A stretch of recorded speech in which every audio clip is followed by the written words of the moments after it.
आप तो मॉल में आ ही जाते होंगे, हमको खुद को भी मॉल में लाना मजा नहीं आती हमको ना चर्चा करें। नए युवा खून से मिलने की बात अगर आप बोले ना तो बेकार है। ठीक है।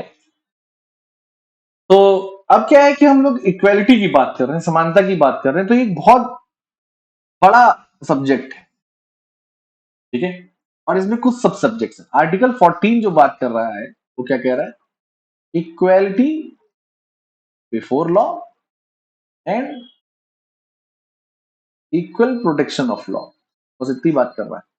हालांकि इसने यहाँ पे पर्सन वर्ड यूज किया था कि लॉ के सामने, इस चीज को याद रखिएगा, पर्सन।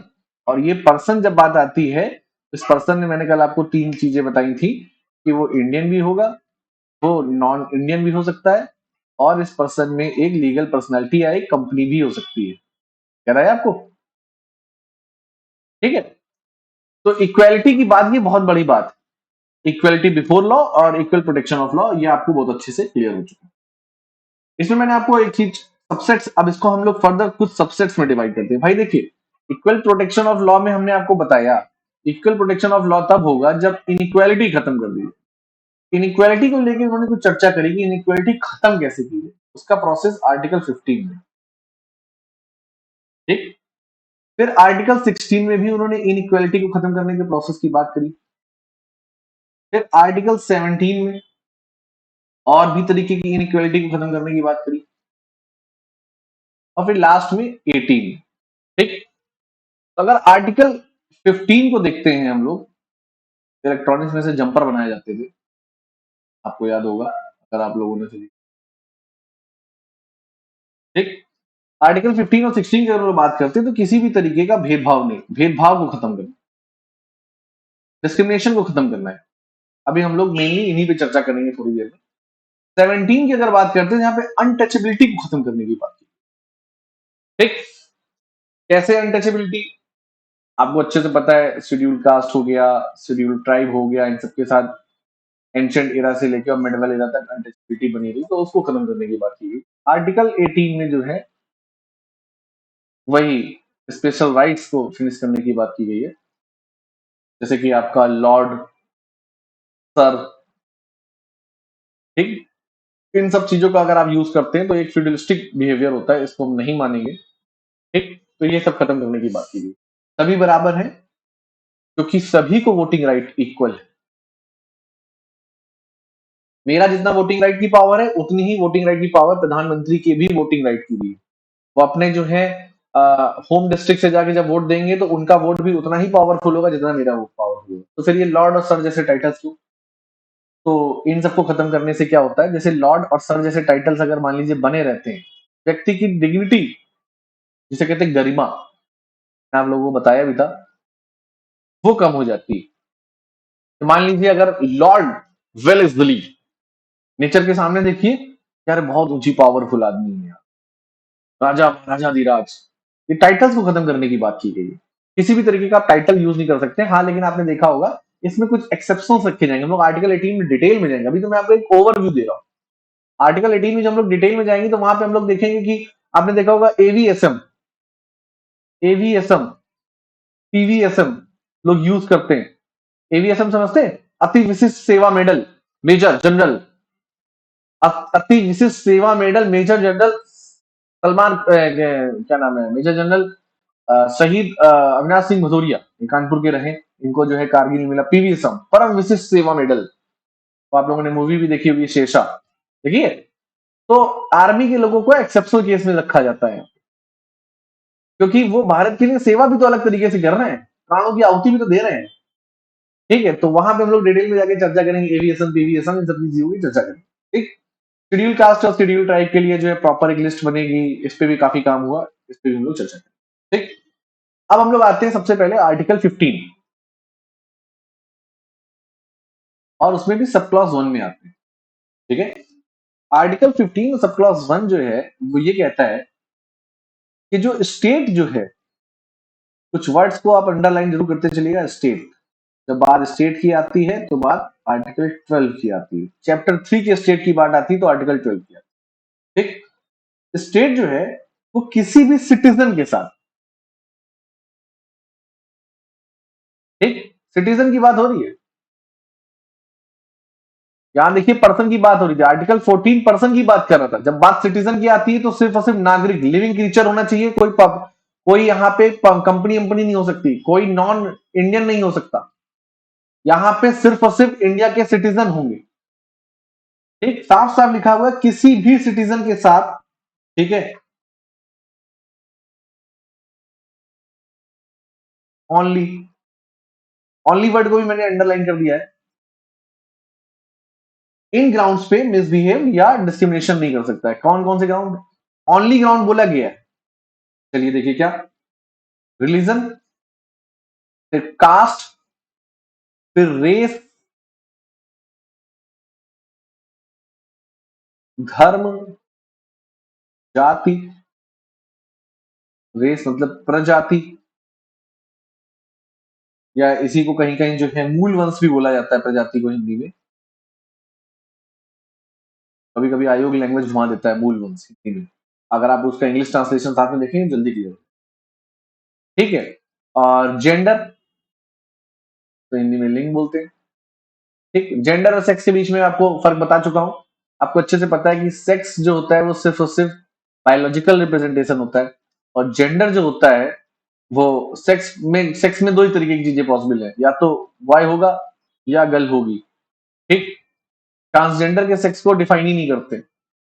वो उसको कहीं मतलब वो उसको मेल ट्रांसजेंडर और फीमेल ट्रांसजेंडर ऐसा भी बोला जाता है। मतलब ऐसा होता है कि उसके जो बायोलॉजिकल ऑर्गन्स हैं उसमें फीमेल्स का इनपुट ज्यादा है, या जो है मेल का मतलब बॉय का इनपुट ज्यादा है, इसलिए इसको बोल दिया जाता है।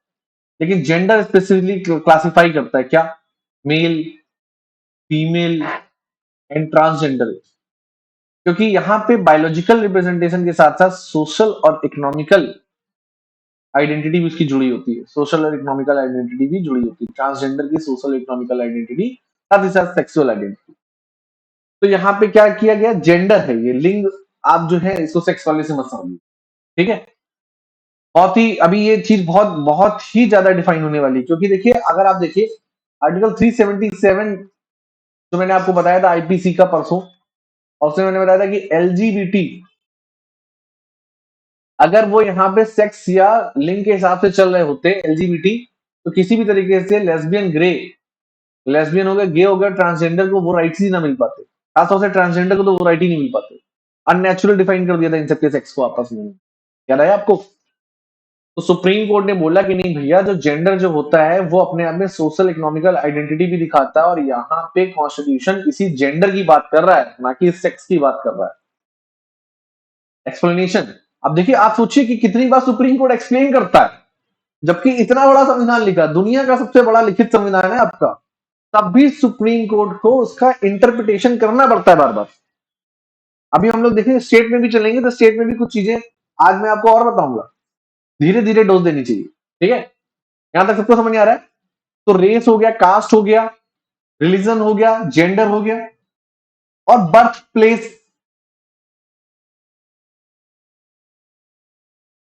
बर्थ प्लेस जन्म स्थान, ये तीन चीजें, कुछ चार चीजें हैं इनके बिहाफ पे ओनली। और कोई चीज अगर आप बोल दें कि सर मेरे साथ जो है डिस्क्रिमिनेशन हो गया हाइट के हिसाब से, ठीक है, तो जो है आर्टिकल नंबर 51 सब क्लॉज 1 लागू होगा? नहीं, ऐसा नहीं। इनके अलावा और कोई भी ग्राउंड आप यहाँ पे आर्टिकल 51 के नाम पे आप कॉन्स्टिट्यूशनल रेमेडी आर्टिकल 32 का यूज नहीं करो। देखिए ये सब क्या है, ये सब बता रहा है कि डिस्क्रिमिनेशन नहीं होगा। ठीक है, इन सबके बिहार पे अगर डिस्क्रिमिनेशन होता है तो आप आर्टिकल 32 का यूज करेंगे, कोर्ट के पास जाएंगे तब कोर्ट आपको रेमेडी देगा, नहीं जाएंगे तो रेमेडी कहां से देगा? समझ इस चीज को? तो ये जैसे ये जैसे आपका ये जो है स्पेशल राइट्स है या जो टाइटल्स है, इसके बिहार पे डिस्क्रिमिनेशन हुआ तो आपको कोर्ट के पास जाना पड़ेगा, आपको कंप्लेन करनी पड़ेगी। लॉ यही कहता है, इसीलिए रूल ऑफ लॉ में यही एक कमी है। रूल ऑफ नेचर में आप देखिए, अगर आप बहुत ज्यादा अगर इम्बैलेंस करने की कोशिश करते हैं तो देखिए आप हो सकता है आप लोगों ने न्यूज़पेपर में भी पढ़ा होगा, या किसी भी अगर न्यूज चैनल को आप फॉलो करते हैं तो पता चला होगा कि यूरोप का जो इस सेंचुरी का टेम्परेचर है वो पूरे वर्ल्ड के सेंचुरी टेम्परेचर से ज्यादा है। मतलब यूरोप ने इस पूरी शताब्दी में 3 डिग्री टेम्परेचर इंक्रीज किया है, पूरे यूरोप ने मिलकर। और अगर इंडिया पूरे ग्लोबल लेवल की टेम्परेचर की बात करते हैं तो 1.8 डिग्री टेम्परेचर इंक्रीज हुआ। प्रकृति अपना बैलेंस बना रही है। 3 डिग्री टेम्परेचर अगर आप सिर्फ यूरोप अपने अपने यहाँ बढ़ा रहा है, अपने केवल लेवल का, आप सोचिए यहाँ पे आपको पता है यूरोप में कितने सारे ग्लेशियर्स हैं, पहाड़ हैं, ये सब पिघल रहे हैं। और छोटे छोटे आइलैंड वाले जितने भी देश सब गायब हो जाएंगे। प्रकृति अपना बैलेंस खुद बनाती है, लेकिन नेचर भी देर से एक्शन लेती है। कोर्ट तो एक्शन तब लेगा जब आप उसके पास जाएंगे, नहीं जाएंगे तो नहीं लेगा। ऐसा नहीं है, कोर्ट कभी कभी स्वतः संज्ञान से भी एक्शन लेता है। जैसे निर्भया रेप केस में कोर्ट ने खुद से संज्ञान लिया, भैया बहुत हो गया, इतना ब्रूटल किलिंग हुई है लड़की की, पूरी दुनिया में बदनामी हो रही है, इसमें तो सुनना ही पड़ेगा। तो नहीं आ रहा है आपको? तो कोर्ट भी कभी कभी जो है स्वतः संज्ञान लेता है। तो सुप्रीम कोर्ट हमारा बहुत ही गजब का सुप्रीम कोर्ट है। आप जैसे कुछ लोग उसकी व्याख्या, सुप्रीम कोर्ट के जजमेंट की व्याख्या अपने हिसाब से कर देते हैं। अगर आपके फेवर, देखिए कोर्ट जो है वो जजमेंट देगा, किसी एक के लिए जस्टिस होगा, किसी एक के लिए अनजस्टिस होगा। तो व्याख्या तो दोनों दोनों ही पक्षों की अलग अलग होगी।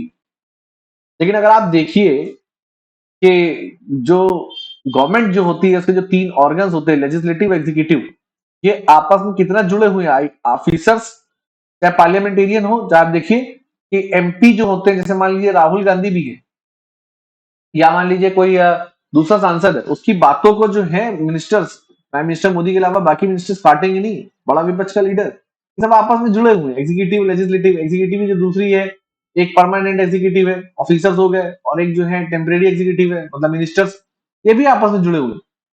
अगर जुडिशरी भी इन सब चीजों में मिल जाए आपस में, तो कितनी बड़ी तानाशाही खड़ी हो सकती है। पर आपने आज तक देखा सुप्रीम कोर्ट क्या करता है? Basic structure of Indian constitution दनादन डिफिनेशन। केशवानंदन भारती केस के बाद भी मिनर्वा मिल आता है जो ये कहता है कि आर्टिकल 14 जो है बेसिक स्ट्रक्चर ऑफ कॉन्स्टिट्यूशन का पार्ट तक है। और आपने अभी देखा, कल मैंने आपको बताया कि 2020 में जजमेंट दिया गया कि विमेन, चाहे वो मैरिड हो चाहे अनमैरिड हो, 20 से 24 हफ्ते का अगर उसका गर्भ का टाइम पीरियड है अभी, तो वो अबॉर्ट करा सकती है, पहले अबॉर्ट नहीं करा सकती थी। विमेन्स के लिए स्पेशल राइट, एलजीबीटी के लिए स्पेशल राइट्स। अभी आपने देखा ईवीएम के ऊपर डिस्कशन, दना दन डिस्कशन। तो तानाशाही हमारी कोर्ट अच्छे से काम करती है, संविधान का मिस इंटरप्रिटेशन नहीं करती। आप ये हमारा सौभाग्य, बस ये समझ लीजिए कि वहां बैठे हुए लोगों में कुछ लोग ऐसे हैं जो संविधान का मिस इंटरप्रिटेशन नहीं करते। बड़ी अच्छी चीज है ये हमारे देश का सौभाग्य है, इसको आपको मानना पड़ेगा। ये कहीं लिखा हुआ चीज नहीं, लेकिन हाँ, कुछ तो आप मान के चलिए। हाँ, वो ये मैं उनके ऊपर कई बार आरोप लगते हैं कि वो नेपोटिज्म करते हैं। डीवाई चंद्रचूड़ भी किसी बहुत बड़े प्रोमिनेंट जज के बेटे हैं, लेकिन जो है उसके साथ साथ योग्यता भी वहां जा रही है, ऐसी बात नहीं। ठीक है, तो यहां तक सबको क्लियर हो गया कि भाई किसी के साथ रेस, कास्ट, रिलीजन, जेंडर और बर्थ प्लेस के बिहाफ पे डिस्क्रिमिनेशन नहीं किया जाएगा। समझ आया कि मतलब राज्य अगर कोई ऐसी पॉलिसी बना रहा है जिसमें धर्म के आधार पर भेदभाव हो, तो आदमी राइट कर सकता। अभी देखिए, आपने कल भी मैंने आपको बताया था मदरसा वाले में, वहां पे भी चर्चा हो रही है स्टेट की जिम्मेदारी। अब सिटीजन आपको क्लियर हो गया, ओनली लिखा हुआ ये भी आपको क्लियर हो गया होगा। स्टेट की बात करते हैं। बर्थ प्लेस तो थोड़ा सा और मैं एक्सप्लेन कर दूं। जैसे मैंने आपको जेंडर को एक्सप्लेन कर दिया, देखिए रिलीजन के बिहाफ पे आप कोई ऐसी पॉलिसी नहीं बना सकते हैं। जैसे मान लीजिए मिड डे मील आ जाए, मिड डे मील योजना में ये बोल दिया जाए कि भाई ये जो है सिर्फ एक खास रिलीजन के लोग खाएंगे, दूसरे रिलीजन के लोग नहीं खाएंगे। कोई भी पॉलिसी आप इस तरीके से नहीं बना सकते, समझ रहे? तो अब आप कहेंगे सर पॉलिसी तो बहुत सी ऐसी बनती है। अभी आपने सुना होगा कर्नाटक में बोला गया कि जो है इतना बजट इस रिलीजन के लिए, इतना बजट इस रिलीजन के लिए, लोगों के लिए। वो क्या है, राज्य सभी धर्मों को बराबरी नजरों से देख रहा है, इसलिए राज्य सभी धर्मों को प्रमोट करने के लिए थोड़ा थोड़ा फंड भी देगा। हमारे सेक्युलरिज्म एक पॉजिटिव सेंस में है। सभी को मेरी वॉइस आ रही है?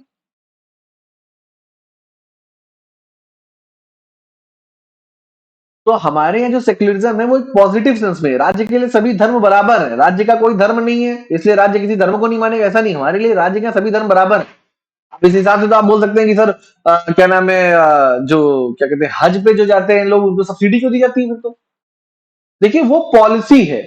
यहां पे अगर स्टेट जिसकी डिफिनेशन दी गई है, क्या स्टेट में साफ साफ बोला गया है भाई, सेंट्रल, एग्जीक्यूटिव और पार्लियामेंट। मैंने एग्जीक्यूटिव वर्ड खास तौर से यूज किया, ध्यान दीजिएगा, क्योंकि देखिए गवर्नमेंट के 3 ऑर्गन होते हैं, आपको अच्छे से पता है, लेजिस्लेटिव, एग्जीक्यूटिव और जुडिशरी। और स्टेट में गवर्नमेंट को ही जनरली स्टेट मान लिया जाता है। असल में स्टेट को जनरली गवर्नमेंट मान लिया जाता है। ठीक है, अगर अब गवर्नमेंट को ही स्टेट मान ले, स्टेट को ही गवर्नमेंट मान ले, तो फिर जुडिशरी भी यहां पे आ जाना चाहिए, और जुडिशरी जो है वो स्टेट की डिफिनेशन में नहीं है। ऑब्जेक्टिव एग्जाम के लिए जुडिशरी स्टेट में स्टेट का पार्ट नहीं है, ये याद रखिएगा। क्वेश्चन घुमा के पूछा जा सकता है, तुरंत काट दीजिएगा, जुडिशरी स्टेट का पार्ट नहीं है। हाँ, सुप्रीम कोर्ट ने कई जजमेंट्स दिए हैं जिसको लेके अभी भी इस मेंस के पॉइंट ऑफ व्यू से वो जजमेंट आते रहते हैं, उसे आपसे आपको पता चलता रहता है। जजमेंट के हिसाब से जो है मेंस के पॉइंट ऑफ व्यू से आप बता भी सकते हैं, यार माना भी जाया जा सकता है, नहीं भी माना जा सकता, क्योंकि सुप्रीम कोर्ट भी कहीं ना कहीं राज्य से तो बाहर नहीं है, गवर्नमेंट से तो बाहर नहीं, गवर्नमेंट के तो ऑर्गन है ही। तो मेंस के पॉइंट ऑफ व्यू में जो है पार्शियली एग्री भी करते हैं, पार्शियली डिसएग्री भी करते हैं, अलग अलग थिंकर्स के अलग अलग ओपिनियन है। लेकिन हाँ, प्री के पॉइंट ऑफ व्यू से जुडिशरी का पार्ट, जुडिशरी को स्टेट का पार्ट नहीं माना। ठीक है, तो इसीलिए यहाँ पे हमने सेंट्रल गवर्नमेंट वर्ड ही यूज किया। सेंट्रल गवर्नमेंट यूज करने से थोड़ा सा कंफ्यूजन हो सकता है, इसलिए सेंट्रल एग्जीक्यूटिव आपको नोट्स में अभी इसीलिए मैंने दिया भी नहीं, सेंट्रल एग्जीक्यूटिव वर्ड यूज करेंगे और पार्लियामेंट यूज करेंगे। स्टेट एग्जीक्यूटिव और पार्लियामेंट, और जब बात एग्जीक्यूटिव की आती है तो टेम्परेरी एग्जीक्यूटिव और परमानेंट एग्जीक्यूटिव, मतलब आईएएस पीसीएस और मिनिस्टर्स दोनों की बात हो रही है। यहां तक सबको क्लियर हो गया? साथ ही साथ जो है रेलवे, मैंने आपको बताया रेलवे हो जाएगा, सेल हो जाएगा, गेल हो जाएगा, अदर अथॉरिटीज हो जाएगा, पंचायती राज हो जाएगा, ये सब जो है स्टेट। ठीक है, तो पॉलिसी बनाते समय स्टेट युक्त युक्त या रीजनेबल डिस्क्रिमिनेशन कर सकता है। आर्टिकल 14 कल कह रहा था, इक्वल प्रोटेक्शन ऑफ लॉ, कि भैया आपको जो है हज यात्रा जाने की हम सब्सिडी दे सकते हैं, क्योंकि हज जाना जो है एक सबाब का काम माना जाता है जिंदगी में। जो अगर इस्लाम की बात करते हैं तो इस्लाम में जो है कुछ बेसिक कोड ऑफ कंडक्ट है कि आपको जो है नमाज करनी चाहिए, जकात देना चाहिए। हज की यात्रा मैंडेटरी नहीं है, पर अगर हज जाते हैं तो वो भी अच्छा माना जाता है। और स्टेट चूंकि सेक्युलर और पॉजिटिव सेंस में सेक्युलर है, इसलिए पॉलिसी में भेदभाव थोड़ा कर सकता है, वो एक्सेप्टेबल है, ये आपको कल मैंने बताया था। ठीक है, तो कुछ एक्सेप्शनल केस होंगे, लेकिन हाँ, कि भैया किसी यूनिवर्सिटी में किसी बच्चे को रिलीजन के बिहाफ पे एडमिशन देने से मना कर दिया जाए, कि क्राइस्ट कॉलेज ये कहते हैं कि आप हिंदू हैं तो हम आपको एडमिशन नहीं देंगे, ऐसा नहीं हो सकता है। क्राइस्ट कॉलेज एडमिशन मिलता है, अलीगढ़ मुस्लिम यूनिवर्सिटी भी मना नहीं कर सकती। आप देखिए वहां बहुत से मुस्लिम बच्चे पढ़ते हैं, हिंदू बच्चे पढ़ते हैं, नॉन मुस्लिम बच्चे पढ़ते हैं। इवन जामिया मिलिया इस्लामिया यूनिवर्सिटी भी जो अपनी कोचिंग चला रही है, वो उसमें देखिए कि जो एससी है, एसटी है, ओबीसी है और विमेन्स है, वो मार्जिनाइज सेक्शन को कोचिंग में पार्टिसिपेशन दे रही। भाई सबको देने लगेगी तो उसके पास बजट कहां से बचेगा? क्योंकि यूनिवर्सिटी एक ऑटोनॉमस बॉडी भी है, तो कुछ उसके भी स्पेशल राइट्स हैं यूनिवर्सिटी एक्ट के थ्रू। तो किसी भी व्यक्ति को जो है रिलीजन के बिहाफ पे आप ट्रेन में बैठने से मना नहीं कर सकते, कि भाई आप जो है मान लीजिए आप जो है बुर्का पहने तो आप बगल नहीं बैठेंगे, ऐसा नहीं हो सकता। या ट्रेन में घुसने से एंट्री नहीं देंगे, ऐसा नहीं हो सकता। या कॉलेज में बुर्का पहन के बच्चा एंट्री नहीं कर सकता, ऐसा नहीं हो सकता। ये फंडामेंटल राइट है इसका। ठीक है, हाँ, वो रिलीजियस आइडेंटिटी यूज कर रहा है, इस बात पे कॉलेजेस में नाटक हुए हैं, वो डिबेट का चर्चा है, सुप्रीम कोर्ट का उसमें जजमेंट आ चुका है, आप लोग जानते हैं। ठीक है, लेकिन ये है कि हाँ, किसी भी बच्चे को रिलीजन के बिहाफ पे, किसी भी व्यक्ति को रिलीजन के बिहाफ पे डिस्क्रिमिनेशन नहीं करना पड़े। अब आप कहेंगे सर इस हिसाब से तो कोई हिंदू मस्जिद भी जा सकता है, या कोई जो है व्यक्ति जो है वो मंदिर भी आ सकता है मुस्लिम। तो देखिए क्या स्टेट में है वो मंदिर, स्टेट में आता है, या मॉस्क स्टेट में आती नहीं आती, तो वहां पे वो आपस में प्रोहिबिट करते हैं। जनरली क्या वो इतनी नफरत है इसलिए प्रोहिबिट करते हैं, वरना ना कोई दिक्कत ऐसी कोई होती नहीं है, कोई कांड तो नहीं हो जाता है, तो कभी कभी कांड हो भी जाता है। तो स्टेट की डिफिनेशन आपको क्लियर होनी चाहिए। Central executive and parliament, state executive and parliament, other authorities और लोकल अथॉरिटीज, जिसमें आपका सब कुछ आता है। तो रिलीजन के बिहाफ पे आप किसी को मना नहीं कर सकते। बीएसएनएल, अब बीएसएनएल ये नहीं बोल सकती कि हम रिलीजन के बिहाफ पे किसी को सिम नहीं देंगे। ठीक है, सस्पेक्टेड हो सकता है, इंटेलिजेंस उसका एलआईयू कुछ भी दे रहा हो, उस हिसाब से आप उसको ट्रैक कर सकते हैं, सब कुछ कर सकते हैं, पर आप मना नहीं कर सकते। उसी तरीके से कास्ट है, रेस है।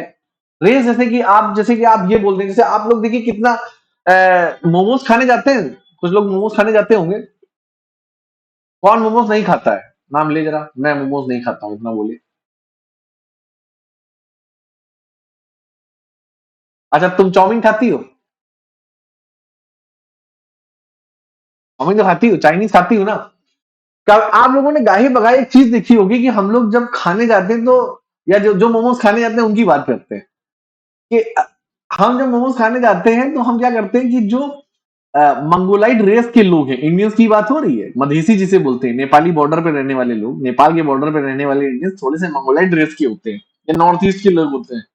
अरे यार वो जो है वो क्या नाम है, दार्जिलिंग में बड़ा अच्छा मोमोज मिलता है। अरे यार वो उधर मैं गुवाहाटी गया था, असम में बहुत अच्छा मोमोज मिलता है। या वो ये बंदा जो है चाइनीज मोमोज वाला है, चाइनीज है ये, नेपाली है, पहाड़ी है, ऐसे बोल देते हैं ना हम लोग। सुना है ना आप लोगों ने? तो एज अ कॉमन सिटीजन तो हम लोग बोल देते हैं, लेकिन स्टेट ऐसा नहीं कर सकता है कि अगर अब आप कहेंगे कि रिलीजियस बिहार पे डिस्क्रिमिनेशन या जो है रेस के बिहार पे डिस्क्रिमिनेशन नहीं कर सकता, आप तुरंत आर्मी में आ जाएंगे और आप वहां आर्मी में बोलेंगे सर गोरखा रेजिमेंट तो होती है, सिख रेजिमेंट तो होती है, मद्रास रेजिमेंट तो होती है, और मद्रास में मेजोरिटी द्रविड़ियन लोग हुआ करते थे अंग्रेजों के जमाने में। सिख रेजिमेंट में सरदार हुआ करते थे, गोरखा रेजिमेंट सबसे पुरानी रेजिमेंट है हिंदुस्तान की, इसमें गोरखा लोग हुआ करते थे। तो देखिए नाम हमने जरूर उनके कंटिन्यूएशन में रखे हैं, लेकिन सिख रेजिमेंट में कहीं भी ऐसा नहीं लिखा हुआ है कि नॉन सरदार इसमें ज्वाइन नहीं करेगा। वहां पे कोई भी डिस्क्रिमिनेशन नहीं।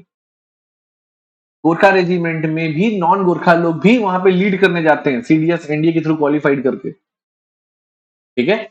Even Indian Tibet police, ITBP, ITBP का आप लोगों ने नाम सुना है? आईटीबीपी पैरामिलिट्री फोर्सेस है ये। इंडियन तिब्बत पुलिस की अगर हम लोग बात करते हैं तो इंडिया और चाइना के बीच में काम करती है, एसएसबी नेपाल के बीच में काम करती है, बीएसएफ भारत पाकिस्तान के बीच में काम, बीएसएफ, ये सब के सब पैरामिलिट्री फोर्सेस हैं और ये तब काम करते हैं जब वॉर नहीं चल रहा होता है। इस समय हिंदुस्तान और पाकिस्तान के बॉर्डर में बीएसएफ बैठी होगी, हिंदुस्तान और नेपाल के बॉर्डर में एसएसबी बैठी होगी, सशस्त्र सीमा बल, हिंदुस्तान और चाइना के बॉर्डर में आईटीबीपी बैठी होगी। अगर वॉर ऐसी सिचुएशन बनती तो ये वापस आ जाएंगे और यहाँ पे आर्मी चली जाएगी। आप लोगों ने बॉर्डर पिक्चर देखी होगी, सुनील शेट्टी देखा होगा, सुनील शेट्टी बीएसएफ के ऑफिसर थे, और जो आपके सनी देओल थे जो आर्मी के ऑफिसर थे। तो एक बीएसएफ का आदमी जो कि वो वहां पे कई समय से काम कर रहा होता है, तो वो उसको गाइड करने के लिए खड़ा रहता है। तो आईटीबीपी है, आईटीबीपी में जो है अगर आप आईपीएस ऑफिसर के पोस्ट पे नियुक्त होते हैं तो आपको डेपुटेशन में 10 साल बाद हो सकता है आईटीबीपी में ऑफिसर बना के भेजा जाए, एसएसबी में भेजा जाए, बीएसएफ में भी भेजा जा सकता है। हालांकि जनरली आईपीएस बचते हैं, जाना नहीं चाहते हैं। यूपीएससी का असिस्टेंट कमांडेंट का एग्जाम होता है, वहां पे भी आप लोग जाते हैं। ठीक, तो यहाँ पे आईटीबीपी में मेजोरिटी में गोरखा सैनिकों की भर्ती होती है जो पहाड़ी होते हैं। लेकिन ऐसा नहीं कि यहाँ पे अदर कास्ट के लोग या अदर रेस के लोग पार्टिसिपेट नहीं कर सकते। आईएएस का एग्जाम होगा, वहां पे भी किसी भी रेस का व्यक्ति जो हो सकता है उसको उतना ही एग्जाम देने का राइट है। नॉर्थ ईस्ट का आदमी भी आईएएस का एग्जाम दे सकता है, और जो है दमनदीप का भी दे सकता है, नागालैंड का भी दे सकता है, यहाँ तक कि आपका तमिलनाडु केरला का भी दे सकता है, जम्मू एंड कश्मीर का भी दे सकता है, अतर आमिर भी बने। तो रेस के बिहाफ पे किसी के साथ डिस्क्रिमिनेशन नहीं दिया है। जेंडर इक्वालिटी, जेंडर इक्वालिटी तो आप देख ही चुके हैं। अब जो है बहुत से एग्जाम्स में आप लोग सर्च भी कर रहे होंगे कि भारत का पहला ट्रांसजेंडर जज बना, भारत के पहला ट्रांसजेंडर यहां तक पहुंचा, वहां तक पहुंचा। तो जेंडर इक्वालिटी की भी बात हो रही है यहाँ पे, इक्वालिटी। अगर आप इस तरीके का डिस्क्रिमिनेशन नहीं करते हैं या आप एक्स्ट्रा प्रिविलेज भी देते हैं जो कि भेदभाव को खत्म करता है। दो चीजें हैं ना, कि एक तो आप डिस्क्रिमिनेशन नहीं करेंगे, पॉजिटिव डिस्क्रिमिनेशन नहीं करेंगे, ये पॉजिटिव है, ये निगेटिव है, ये निगेटिव है। और एक आप डिस्क्रिमिनेशन, ये पॉजिटिव है कि आप डिस्क्रिमिनेशन नहीं करेंगे, एक आप डिस्क्रिमिनेशन करेंगे, निगेटिव है। डिस्क्रिमिनेशन अगर इक्वालिटी को लाने के लिए डिस्क्रिमिनेशन किया जाता है तो वो भी जरूरी है। आर्टिकल 14 में आप लोग कल इक्वल प्रोटेक्शन ऑफ लॉ में समझ चुके हैं। यहां तक सबको क्लियर हो रहा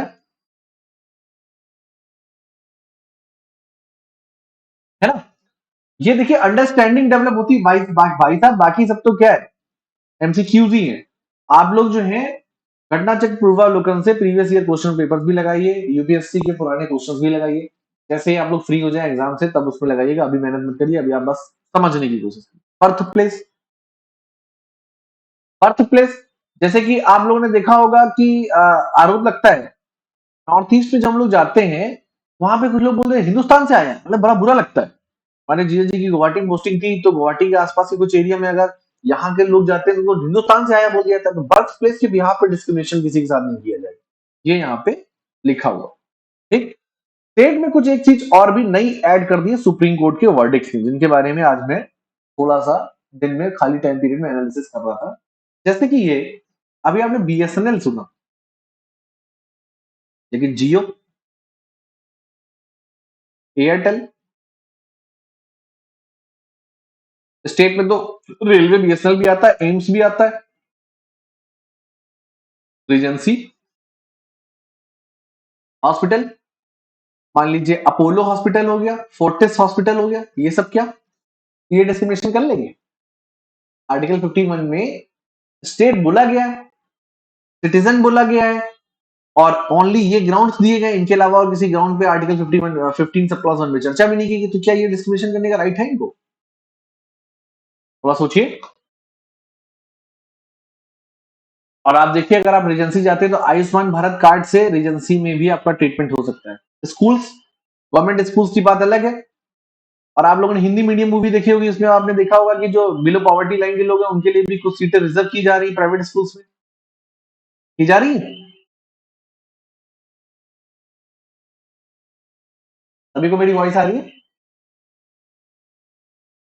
सुप्रीम कोर्ट ने जजमेंट दिया, सुप्रीम कोर्ट ने बोला कि प्राइवेट सेक्टर, जो प्राइवेट सेक्टर है जिसका मैनेजमेंट एक कैपिटलिस्ट या पूंजीपति के पास है, लेकिन ऐसा प्राइवेट सेक्टर अगर पब्लिक सेक्टर से जुड़े हुए टास्क को काम कर रहा है, बिजनेस कर रहा है पब्लिक सेक्टर से जुड़े हुए, देखिए जब कभी आप सोचिए जब भारत का संविधान बना तब क्या था? तब ये प्राइवेट सेक्टर का मतलब बोलबाला 0.1% भी नहीं था। नेहरू महालनोबिस मॉडल आया, इसमें थोड़ा आप चर्चा करता हूं। नेहरू जी बोलते थे, नेहरू जी और पीसी महालनोबिस, इकोनॉमिक्स का मुद्दा है ये, ठीक है। गांधी जी, एक गांधीयन मॉडल अलग था, वो ग्राम समाज को डेवलप कर दो, ग्राम समाज से पावर को ऊपर तक भेजो, ये आपको मैं बता चुका हूं। कम्युनिस्ट मॉडल अलग था, वो कह रहा है सब एक गवर्नमेंट के हाथों में सब कुछ दे दो, गवर्नमेंट सबको इक्वली डिस्ट्रीब्यूट कर देगी। नेहरू महालनोबिस मॉडल एकदम एकदम अलग तरीके का, वो क्या कह रहा है? वो कह रहा है गवर्नमेंट एंड प्राइवेट सेक्टर दोनों होने चाहिए। और ये बात सही है कि 2008 में जब यूएस में सब प्राइम क्राइसिस आया, एक आर्थिक मंदी आई यूएस में, उसका इंपैक्ट पूरी दुनिया में बड़ा, इंडिया बच गया। 7.5% जीडीपी ग्रोथ रेट के साथ इंडिया चल रहा था उस समय, मनमोहन सिंह के जमाने में।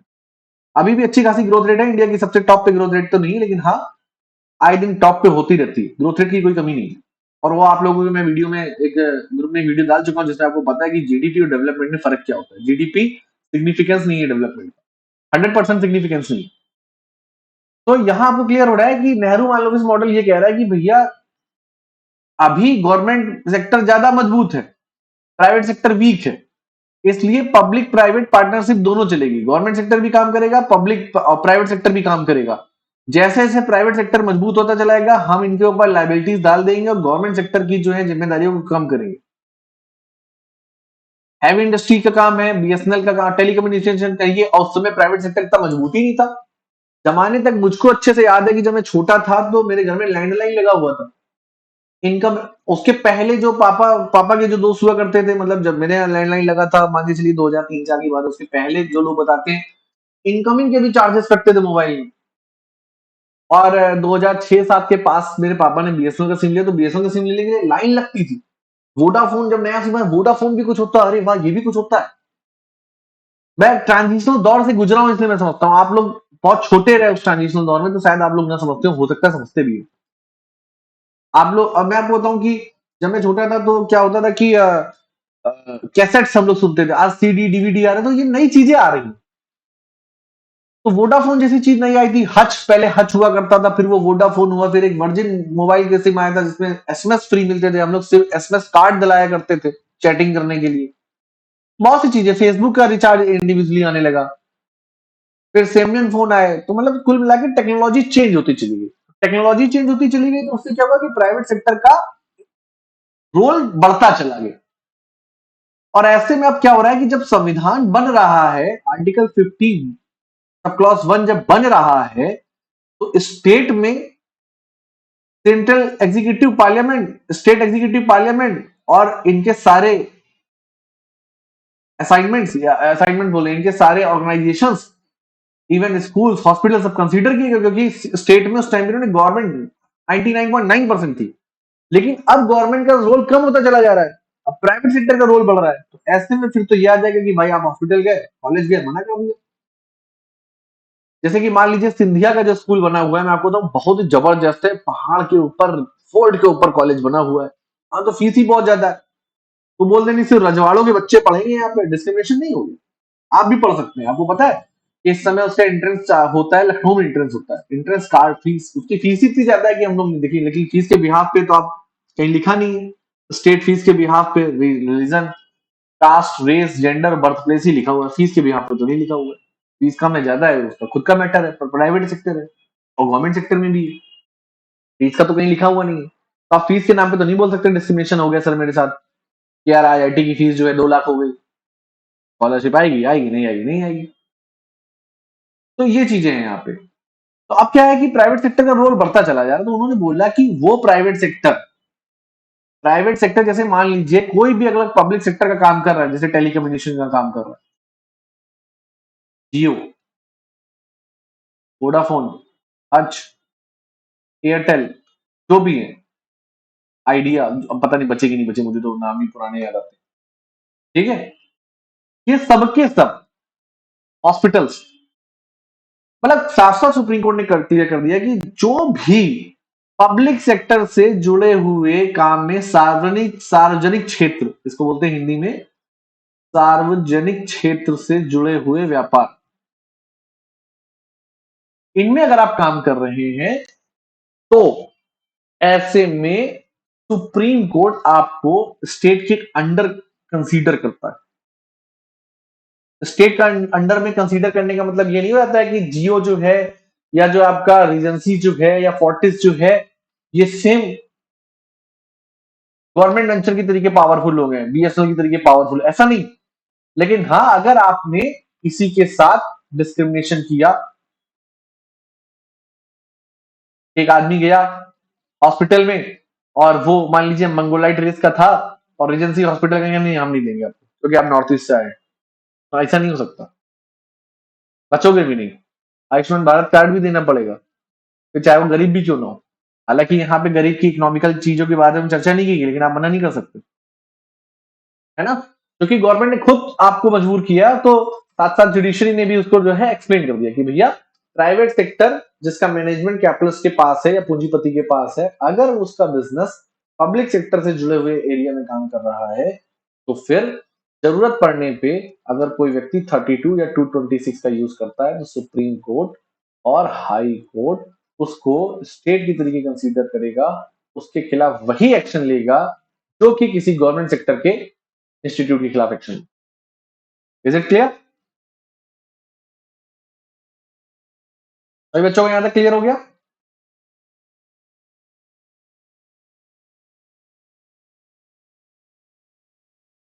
सभी बच्चों को क्लियर हो गया?